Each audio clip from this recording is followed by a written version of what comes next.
பார்த்தீங்க அப்படின்னீங்கன்னா மாடி தோட்டத்துக்கான ஒரு எளிய அமைப்பு. இந்த மாடி தோட்டம் வந்து நம்ம எங்கெல்லாம் யூஸ் பண்ணுவோம் அப்படின்னிங்கன்னா, யார் யாருக்கெல்லாம் தோட்டம் போடுறதுக்கு இடம் கிடைக்கலையோ அவங்கெல்லாம் இந்த மாதிரி மாடி தோட்டம் போடுறதுனால வந்து நம்ம வீட்டுக்கு தேவையான காய்கறிகள், கீரைகள் இதெல்லாம் வந்து நம்ம பயிர் பண்ணிக்க முடியும்.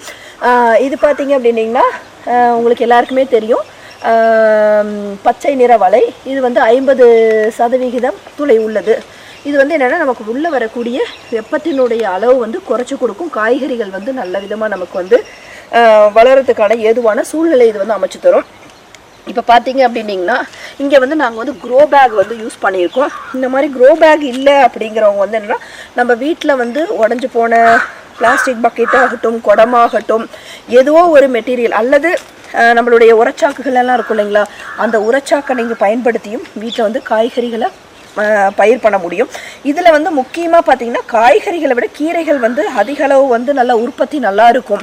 இப்போ நம்ம வீட்டுக்கு தேவையான கீரைகள் அப்படின்னு பார்த்திங்கன்னா புதினா, மல்லி, வெந்தயக்கீரை, அப்புறம் வந்து பாலக்கீரை, சிறுகீரை, அப்புறம் வந்து பொன்னாங்கண்ணி, இது மாதிரி வந்து ஒரு 6 வகையான கீரைகள் நீங்கள் வச்சுக்கிட்டீங்க அப்படின்னிங்கன்னா வாரத்தில் குறைஞ்சது நம்ம வந்து 3 நாள் 4 நாளைக்கு வந்து கீரைகள், நமக்கு தேவையான கீரைகள் இதில் எடுத்துக்கலாம். இதில் வந்து நம்ம ஆர்கானிக்காக நம்மளால் பண்ண முடியும். இப்போ சப்போஸ் நீங்கள் பண்ணுறீங்க, வீட்டில் பண்ணுறீங்க அப்படின்னிங்கன்னா இதுக்கு தேவையான மண் அப்படின்னா இதில் வந்து நீங்கள் வந்து தென்னை நார் கழிவு, அப்புறம் மண்புழு உரம், மண், கொஞ்சம் செம்மண், அப்புறம் வந்து மணல், இதெல்லாம் கலந்து போடும்போது என்னாகும் அப்படின்னா அந்த பேக்கில் இருக்கக்கூடிய மண்ணினுடைய வெயிட் வந்து கொஞ்சம் உங்களுக்கு கம்மியாக இருக்குது. ஏன்னா இது மாடி தோட்டம்னு நம்ம சொல்லியிருக்கேன். ஏன்னா மாடியில் நம்ம வைக்க போகிறோம். அதனால் வந்து அதனுடைய வெயிட் கம்மியாக இருந்துச்சு அப்படின்னா மாடிக்கு அழுத்தம் இல்லாமல் இருக்கும். இதுதான் வந்து என்னோட வந்து நீர்பிடிப்பு திறன் வந்து ரொம்ப நல்லாயிருக்கும். இதில் வந்து நீங்கள் வந்து உயிர் உரங்கள் எல்லாமே போடும்போது வந்து காய்கறிகள் வந்து ஆரோக்கியமானதாக நமக்கு வளரும். அப்புறம் வந்து என்னென்னா இன்னொன்று மெயினாக வந்து தண்ணி நம்ம பார்க்கணும். நல்ல தண்ணியாக இருந்துச்சு அப்படின்னா ரொம்ப ரொம்ப நல்ல விதமாக கீரைகள் எல்லாமே வளரும். காய்கறிகள் பார்த்திங்க அப்படின்னிங்கன்னா பச்சை மிளகாய், தக்காளி, கத்திரிக்காய், இந்த மாதிரி காய்கறிகள் எல்லாமே வந்து நல்ல விதமாக இதில் பயிரிடலாம். மெயினாக பார்த்தீங்க அப்படின்னிங்கன்னா நம்ம வீட்டில் நம்மளுக்கு தேவையான கீரைகளையும் காய்கறிகளையும் நம்ம உற்பத்தி பண்ணும்போது வந்து நமக்கு மன மகிழ்ச்சியும் தரும். நமக்கு ஏதாவது ப்ரெஷர், டென்ஷன் அந்த மாதிரி இருந்தாலும் அதுவும் நமக்கு வந்து ஒரு ரிலீஃப் ஆகும். ஊட்டச்சத்தான காய்கறியும் சாப்பிட்ட ஒரு திருப்தி வந்து நமக்கு கிடைக்கும்.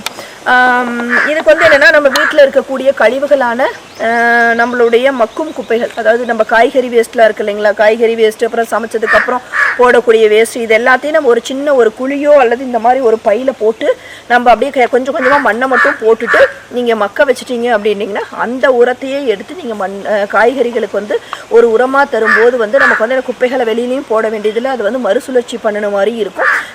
நமக்குரிய பயிர்களும் வந்து நம்மளுக்கு வந்து ஒரு நல்ல ஒரு ஆரோக்கியமான கீரைகளோ அல்லது காய்கறிகளோ நமக்கு கிடைக்கும். இதனால வந்து என்னன்னா நம்மளுடைய நம்மளுடைய காசு வந்து ரொம்ப மிச்சமாகும்.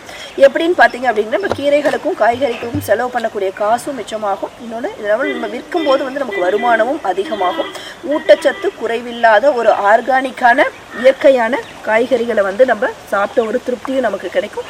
உடலும் வந்து ஆரோக்கியமாக இருக்கும். இந்த அளவுக்கு பெரிய லெவலில் பண்ணினாலும் சரி, சின்ன லெவல்லையும் நம்ம வீட்டில் நம்மளால் பண்ண முடியும்.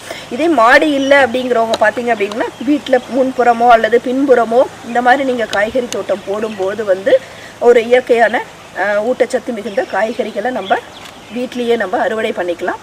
நம்ம எப்பயுமே சொல்லுவோம் இல்லைங்களா, உணவே மருந்து அப்படின்னு சொல்லிட்டு. மருந்து இல்லாத, அதாவது வந்து மருந்து மீன்ஸ் செயற்கை உரங்கள், செயற்கை மருந்துகள் எல்லாம் இல்லாமல் இயற்கையாக நம்மளே நம்ம வீட்டில் உடலை பாதுகாக்கக்கூடிய உணவுகளை நம்ம தயார் செய்து கொள்ள முடியும். நன்றி.